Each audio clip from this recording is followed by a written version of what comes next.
Հարց 94-րդ. Որ վարորդն ունի առաջնահերթ երթևեկության իրավունք։ Դիտարկում ենք խաչմերուկը, տեսնում ենք կարգավորող անձ չկա, լուսացույց կա, որը գործում է, հետևաբար ճանապարհային նշան չենք էլ փնտրելու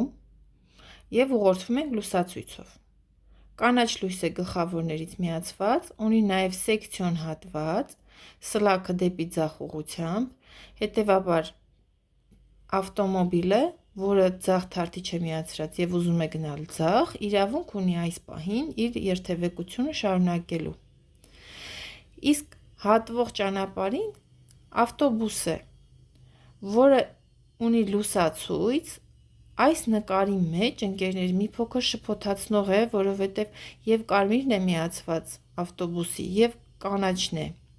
ու անհասկանալի մի տեսակ վրդովմունք առաջացնող պատկեր է, ամեն դեպքում հիշում ենք, որ այս լուսացույցից գլուխ հանելու համար մենք ունենք շատ կարևոր հուշող հանգամանք, սա մեր լուսացույցն է լավ երևացող, որտեղ կանաչ լույս է գլխավորներից, հետևաբար այստեղ միացված է լինելու կարմիր լույս ավտոբուսի համար, ավտոբուսը կանգնած կմնա կարմիր լույսի տակ է և կզիջի ճանապարհը թեթև մարդատարի վարորդին, ով առաջնահերթ երթևեկության իրավունք ունի։ Պատասխան երկրորդ։